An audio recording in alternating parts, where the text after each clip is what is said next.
So another clip went viral over the last week of Doug saying that Scump picked bad teammates.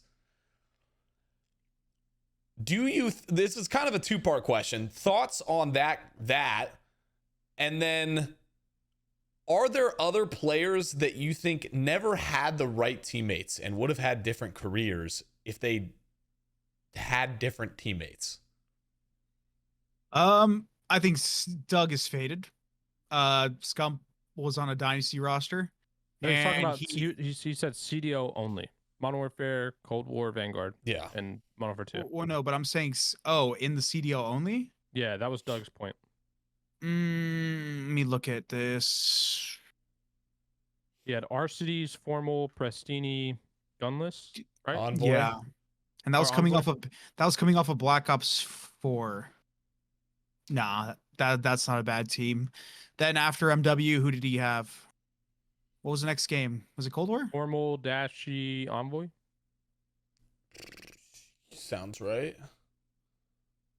Yeah, after Modern Warfare, I think that might have been kind of not the best team. Because I don't think MW Formal was... The thing is, though, is like, with the game transitioning every year, sometimes you're like, oh, we're going back to a Treyarch title. This guy's going to be nice. You know what I mean? And then it was Shotzzy, iLLeY, Dashy, right? Shotzzy, iLLeY, Dashy was at Vanguard. Yeah. That wasn't really a picked roster, though, because OpTic Envy merged. Yeah. Yeah, I don't think he picked bad teammates.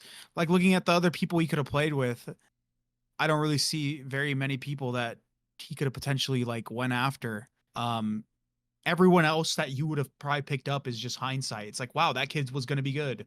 Yeah. Like, I think the story of the CDL post, I think the first year, I mean, I probably would no, it's not even, aBeZy. bro. Now that I think about it, the story of Call of Duty after Infinite Warfare is all up and coming players.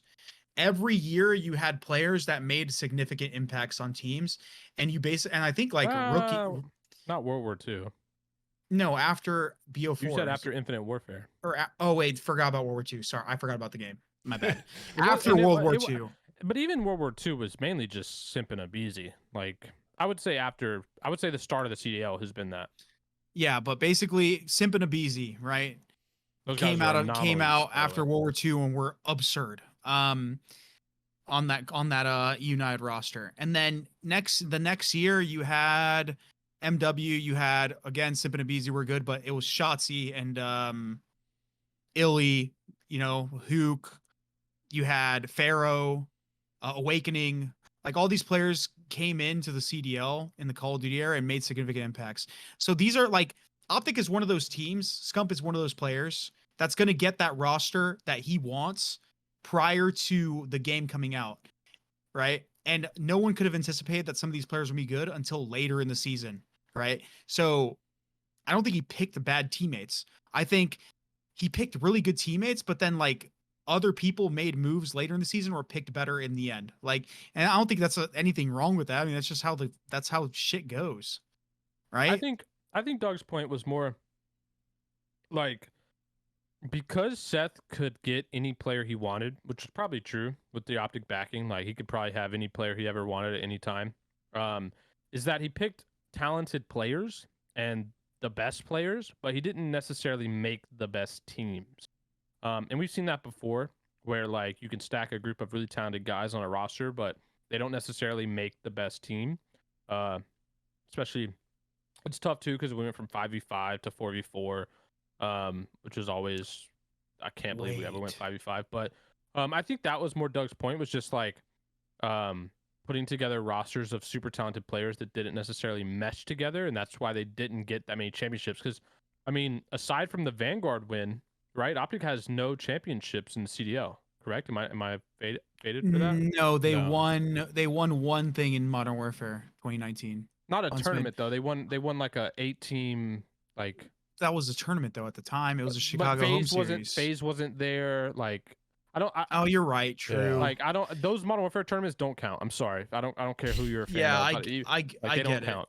Yeah. No, I get it. No, you might be right. You want to, whoa, bro, this might be a faded take.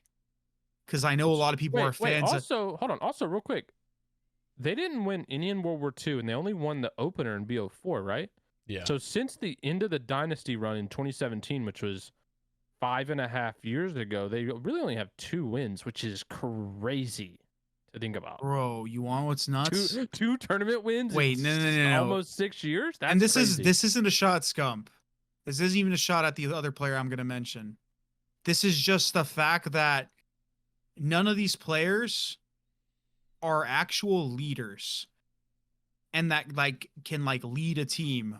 Like, and Yeah, I feel like we've been in this era where leaders have been like a necessity on like every team. I think we're slowly starting to fade out of that. Like, it's okay to take a less talented player as long as they bring intangibles era. I think it's still going to be a thing for a while, but I think we're slowly potentially fading out of it because I feel like those super talented players are becoming those vets nowadays.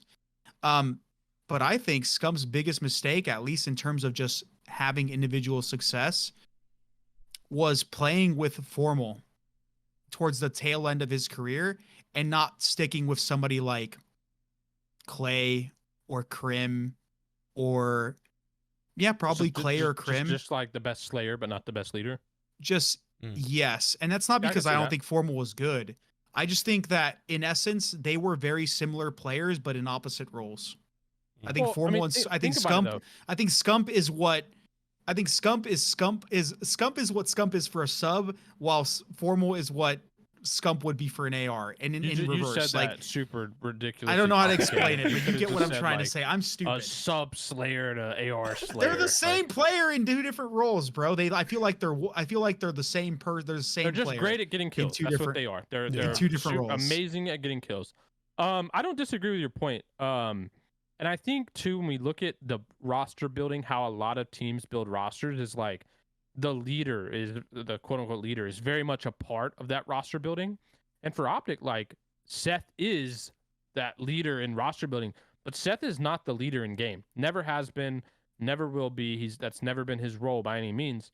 And so I think going back to Doug's point of like Seth has been able to pick all of his teams. Well, he just picks Slayers and people that are really good at getting kills, but they don't necessarily put together these teams that are good at winning mentalities. And like, have the right like fundamentals right and stuff. You know what's crazy also? I mean, dude, think about it. I mean, what I said earlier, in 5.5 years, only to win 2 tournaments with the level of talent that he should be able to obtain, right? Yeah, we obviously don't know the internal stuff, but also fun fact, although it was only the first event, and they didn't continue to have that success throughout the entire year. OpTic before after what was it? Hold on, wait, in World War II did they play with Formal? No, they didn't. No, they did. They did, and then they dropped him, right? They dropped them anyways. Yeah, so they won an event and they won their first event in Black Ops 4. Formal wasn't on that team, right? They went through a dry spell, whatever. Some people said they should have made changes, right? They obviously the Tiny Terrace came up. They never made changes until the end. Or no, they never made changes at all, right? Did they keep their same roster in Black Ops 4? Damon, Dashy, TJ, Crim. Yep. Wow. Okay, so yeah, they should have made changes. Those guys were faded, but they never made those changes. Whatever, they didn't have any more success. Anyways, next time Seth wins an event was Vanguard. Formal's not on that roster. Yeah, I'm not saying Formal was bad.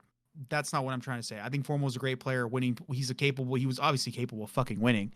I just think their mistake or his mistake as a player was not like confiding in like another leadership type player. Yeah. I feel like he just kept picking up talent, but like they just couldn't like keep it together for a whole season at least.